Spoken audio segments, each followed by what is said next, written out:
Tell me about it. It was a long couple days, a long short trip. Unfortunately, I came back. I was like, I'm not supposed to be here. Yeah, but this is an exciting week because just getting ready for the tournament. We don't know what's going to happen, and watching all the other conferences. It's just weird how the Pac-12 we do everything so early. So we're just like, hurry up and wait. But I'm excited for Sunday. We have like good stuff planned. It's funny because I was telling someone the other day, I'm like, I'm like, we're at the point in this program where before it was like nail biting, like, are we in the tournament? Are we in the tournament? Now we're at the point where we're in the tournament. It's like, are we hosting? Are we hosting? So it's just like, and I'm upset about the Pac-12 tournament, disappointed, but then I should be happy because we still have another chance to play. But I think it's hard when you're not happy with how we did at the Pac-12 tournament. I'm just like kind of down about that. But then, thinking of where this program was when I got here wasn't even a thought. And then where it was even a couple of years ago, like right before COVID, we thought we were going to be in a tournament. We were really good, and then we didn't get to play because of COVID. So we would have been in a tournament that year. And I was talking to Ari. She had only been to the tournament one time. And I didn't realize that. I was thinking, we went like at least twice. But so I need to be happy with where the program is, how we've brought it just to national prominence, and we've been able to sustain that. We haven't won a championship yet, but to be at the point where it's like where we're going to be seated versus are we in, I think is a big accomplishment. So I try to, think positive and be happy about that.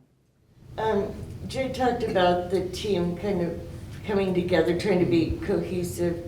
And I asked her about, that year Arizona went on the run, you guys were in the pods and you were away and just the team. Do you think there's any advantage to that, just being the focus of the team, being away from Tucson? I don't know. I think it was weird being away, and we were away for a long time. And I'm going to tell you right now, that year, half of the players didn't pack stuff for 3 weeks, which I was pissed about after. I was kind of mad. I was like, you guys didn't think? Like, they were like, no, like they didn't have enough contacts and all this stuff. I did, because, you're always optimistic. But did I think at that point we were going to be gone almost a month? I did not think that. And if I look back at that year we went to the championship, we were kind of imploding at this point. So it's something about this time of year where it's just like, I think it's stressful.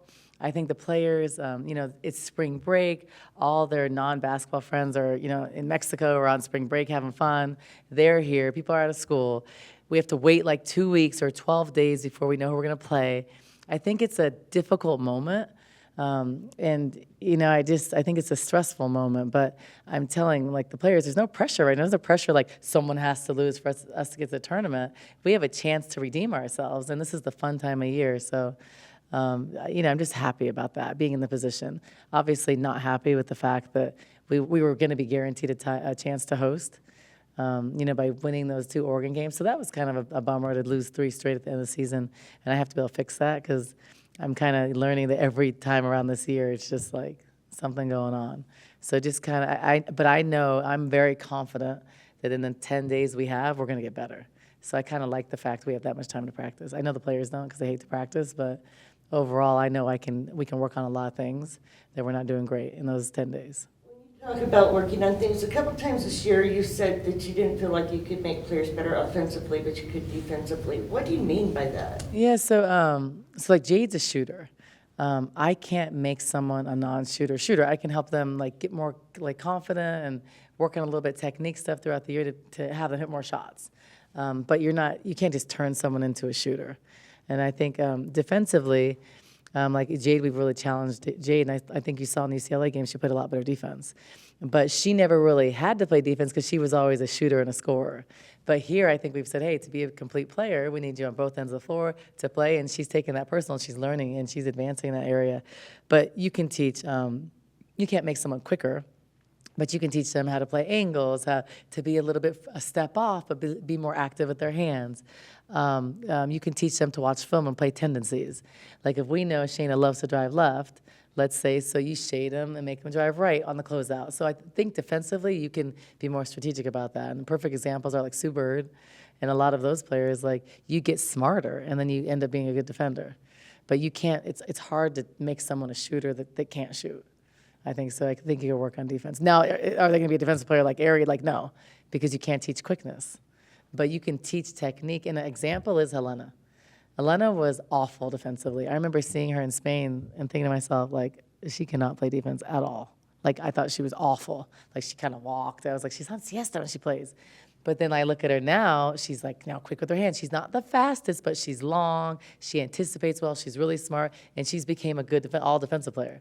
I mean, if you look at the beginning, even look at the film from the beginning, it's drastically different, but she wants it. So in another example, Trinity Baptiste at Virginia Tech, she was awful defensively. On Synergy, she was rated very poor, and like watching her play defense was bad, but she wanted to play defense. She studied it, and I think to be a complete player, you're better if you can play both ends of the floor. And not a lot of great players can, but the ones that can, they become really good, and they have pro careers. So is there a Trinity or an area in this transfer group that has at least taken modified steps to be as good a defensive player maybe as you want, or made those significant improvements? I think that we're not bad defensively as a team. Like sometimes I feel like we are, but then I look at numbers, like we're not bad. We just don't have like a main defensive stopper. I think that when we had Aries like a defensive stopper, she wanted to play defense. She could score 35 score, and she was pressing even when I didn't have a press on. It was like the want to play. And when I look in the past, we had Sam Thomas, who emerged as she became a great defensive player. So I think those were really solid. And last year we had Bendu, who was a really good defensive player, but they were known to be defensive players.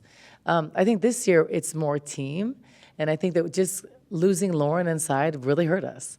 Lauren was our best post defender. Lauren is a great communicator, so that helps on defense. And so in losing her 6'5" size, it really hurt us. And I didn't realize how much it hurt us until just throughout the year playing against big players, because that's kind of where we've struggled to defend. But I think that there's 7 new players. So when I look back at our best defensive teams, we were together 3 years. So it's harder to teach like 7 new players your system in a year with your 20 hours and your 4 hours in the off season. It's hard. So I'd say if we had the same group here next year, we'd be way better, because it's a system, and it's not an easy system. And it's also, some players didn't play defense at their old schools. So it's like, you just don't, like, it's habits, right? And like the high school kids did not play defense in high school at all. I mean, maybe they pressed the ball and got steals, but that's not knowing defensive, like, technique. Paris has the ability to, because she's aggressive on the ball and she's athletic. And Kaylin has the ability to. She's aggressive, but she's had to learn because she's always been a prolific scorer. So she didn't play defense before. She just scored. And then in high school, you could do that because you're so good. But in college, you can't do that. And however Aries' role is defined within the program, is it important for Shayna and Jay to maybe lean on her this time of year to kind of get the mindset of what it takes to go far? It's very important. She's been so valuable for us. Just talking about like the mentality, or talking about this is what I used to do, or this is what made me better.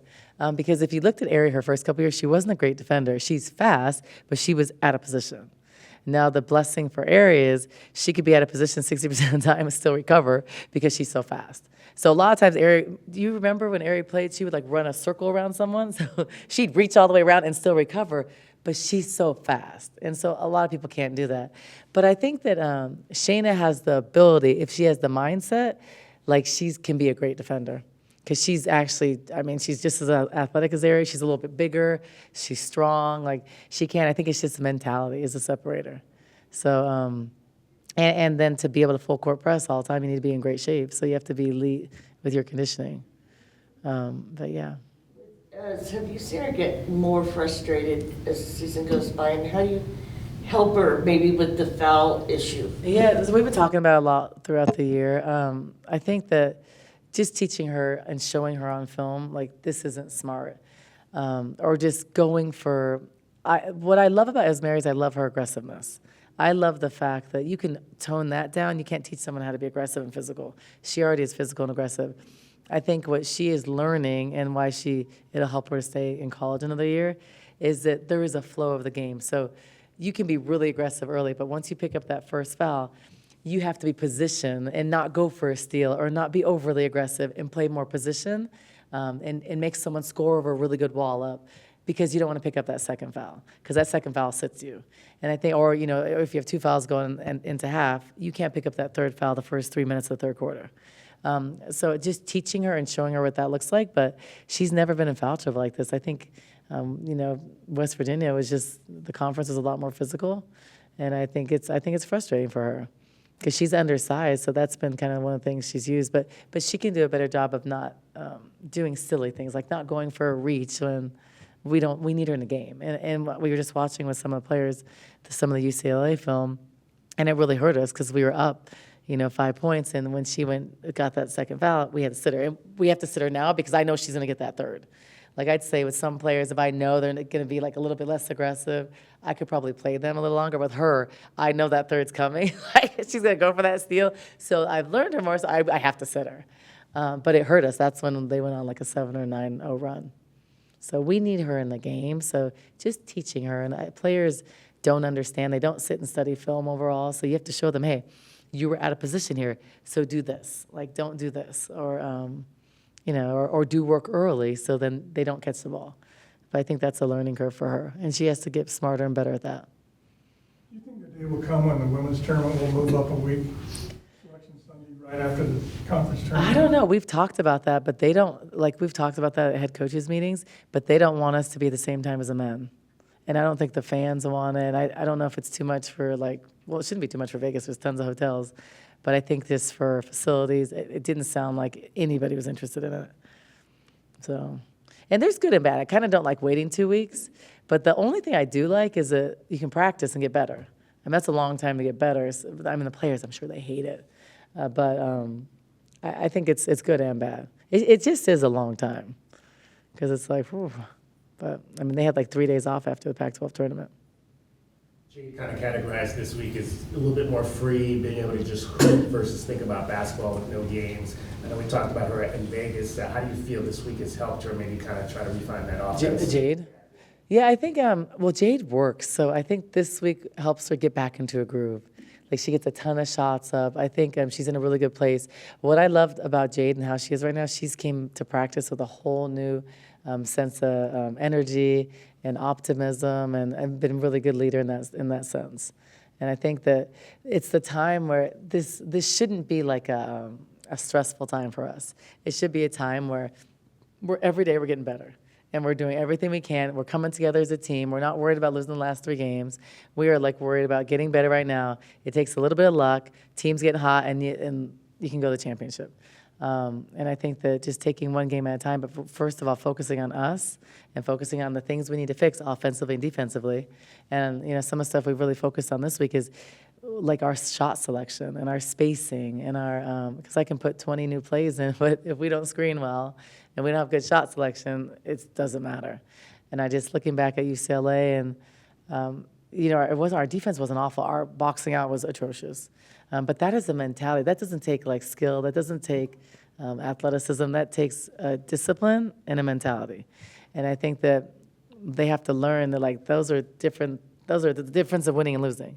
And now that people are gonna crash hard. But we knew that UCLA was gonna do that. That was a point of emphasis in the game. So we have to be able to, at this point, if someone's gonna do something, you have to be able to stop them. They're running in transition, you have to be great in transition in that game. So I think understanding what that is, and some of the returners understand what it takes to get to the next game. Some of the newbies haven't really experienced that. So it's the returners, the 5 returners, teaching the 7 new players what it looks like and how the margin of error is so slim. We always say it's not like the box out in the 4th quarter.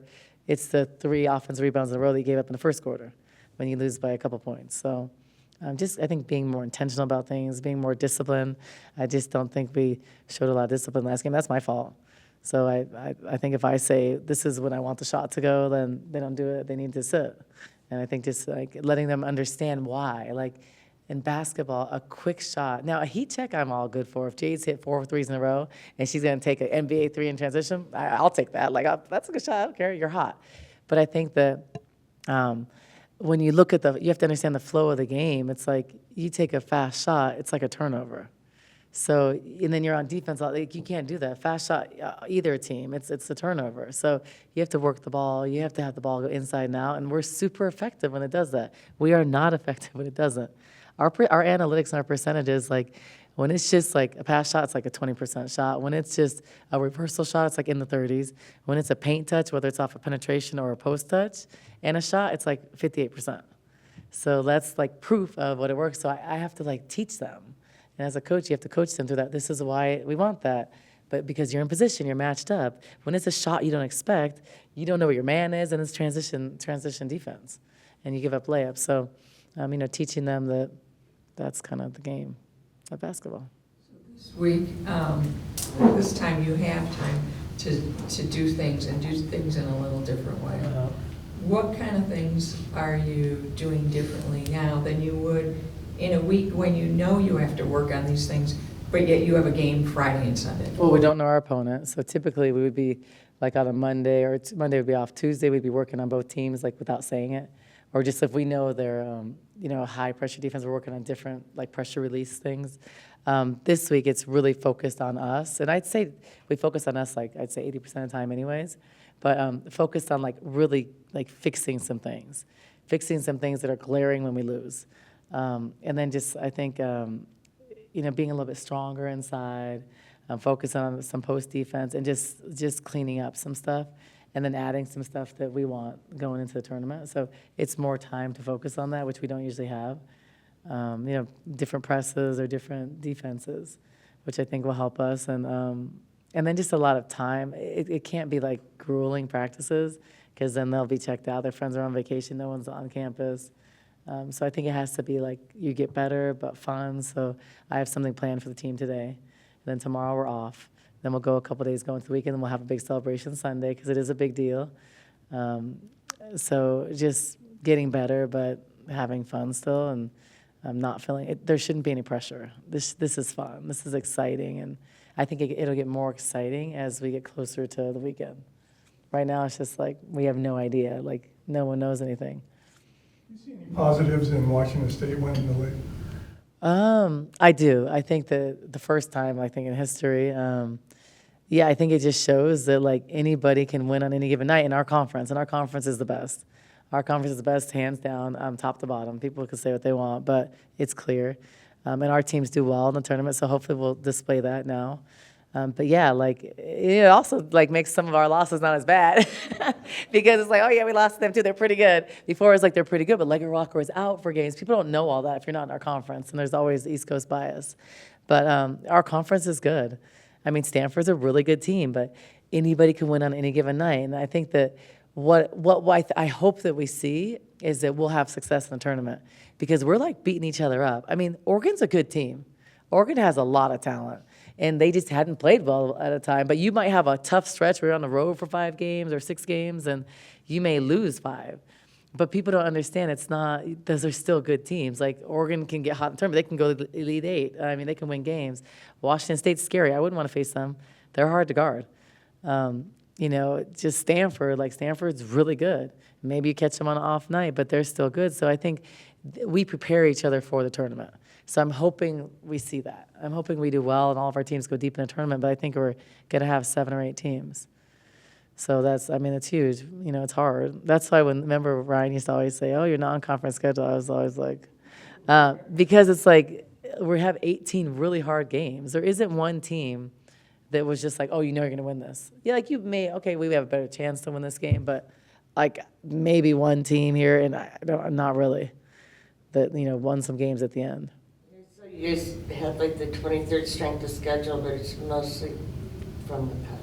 Yeah, but I know that. So like I'm not going to go schedule like South Carolina, UConn, and those things in non-conference. Like that's crazy, because you also need like a new team. You need to try things. You need to get confident. Like LSU is a good example.